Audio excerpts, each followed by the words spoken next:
بسم اللہ الرحمن الرحیم۔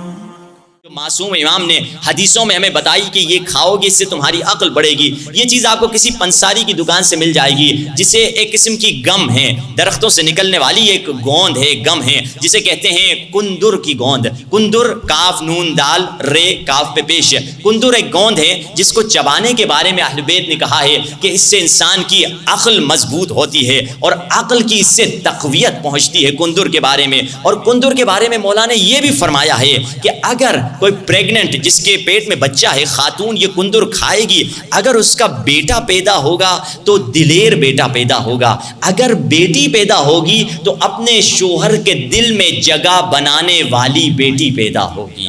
عجیب ہے، میں قربان جاؤں اس امام پہ جسے ہماری فکر بھی ہے، ہمارے بچوں کی فکر بھی ہے، پھر ہمارے بچوں کے رشتوں کی فکر بھی ہے کہ مولا کہہ رہے ہیں یہ کھاؤ تمہاری بیٹی ایسی بنے گی۔ تو اب یہ دوسری چیز ہے جس کے بارے میں کہا گیا کہ تمہاری عقل کی تقویت کا سبب بنے گا۔ تیسری چیز جو بہت آسانی سے میسر ہے، ونیگر اور سرکے کے بارے میں کہا گیا کہ یہ تمہاری عقل کو تقویت پہنچانے والی غذا ہے، کہ ہمیشہ حدیث میں ہے جس دسترخوان پہ، جس سفرے پہ یا دسترخوان پہ سرکہ اور نمک پڑا ہوا ہو، خدا اور خدا کے فرشتے اس دسترخوان پہ درود بھیج رہے ہوتے ہیں۔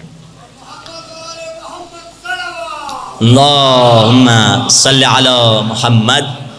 اور خصوصاً سرکے کے بارے میں مولا نے یہ بھی بتایا کون سا سرکہ کھاؤ۔ مولا نے بتایا کہ دیسی سرکہ، لا ما افسدتمو، وہ سرکہ جو خود سے بنا ہو، نہ کہ تم نے بنایا ہو، کیونکہ سرکے خود سے جو بنتا ہے اس کے پروسیس میں تقریباً 40 دن لگتے ہیں، جس کو آج کل کے دور میں آسان لفظوں میں دیسی سرکہ کہا جاتا ہے، مگر فیکٹریوں والا سرکہ جو ہوتا ہے وہ ایک رات میں تیار ہو جاتا ہے۔ مولا نے یہ بھی بتایا کہ کون سا سرکہ کھائیں۔